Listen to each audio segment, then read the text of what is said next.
Hello everyone! Welcome again sa aking vlog. It's been a while since nung last ako nakapag-vlog.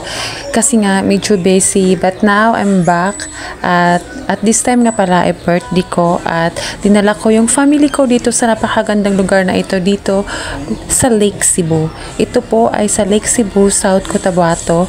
So ang pangalan po ng resort na pinuntahan namin ay ang Punta Isla Lake Resort. Nag-book ako ng 2 room for me and also for my brother's family. So ito na nga yung nephew ko, masayang masaya.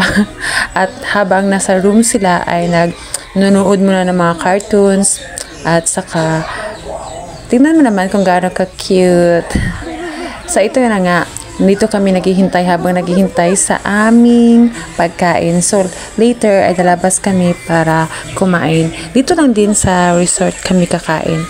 Ang kulit-kulit talaga, so kailangan talagang bantayan, lalo na pag may dala kayong bata dito sa resort, ay kailangan nyo pong bantayan kasi lahat po halos ng mga rooms nila ay nasa overlooking, so nasa mataas po siya party ng resort, so kailangan talaga nakabantay ka sa mga bata kasi kung hindi baka may possibility na mahulog po, kaya kailangan talagang tutukan sa pagbabantay. Tingnan nyo naman, ito kami sa taas at kahano ka taas yung resort namin. Kung may bata ka, kailangan talagang bantayan. Pero okay naman kasi ang ganda talaga ng view. Sulit na sulit ang view. Napaka-peaceful, napaka-relaxing, napakalinis. Ang ganda ng place para mag-relax.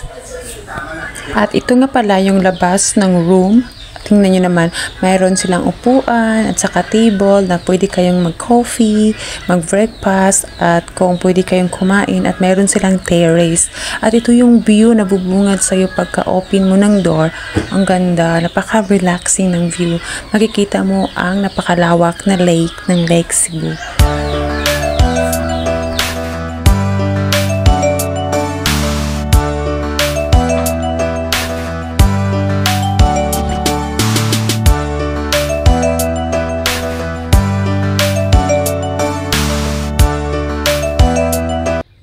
Naglakad-lakad nga pala kami sa labas ng kailang resort at nakita nga namin itong costume attire ng or Tivoli costume, kaya napatry kami.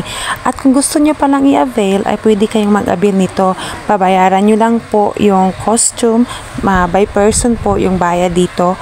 At mayroon din silang ino-offer na lotus viewing. At yung lotus viewing ay nasa gitna po ito ng lake.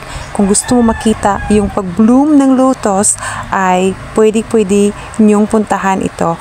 At ina-advise lang nila kailangang maaga ka kung gusto mong makita yung pag-bloom ng lotus. Kasi pag tanghali na, pag maaraw na, nagsisimula ng tumiklop yung lotus. So kung gusto nyo makita na mag-bloom pa sila ay kailangang early talaga. So ito na nga at in-avail namin yung lotus viewing with costume attire. Pero pag hindi nyo naman gustong mag-costume ay it's up to you pa rin po. Pwede naman hindi kayo mag-costume papunta doon sa lotus viewing. But kami, we decided to rent a costume. At ang ganda na rin ng costume nila, yung tribal attire nila. Tingnan nyo naman, kasama na yung parang crown. May kasama siyang necklace, earrings, at tops at saka long skirt.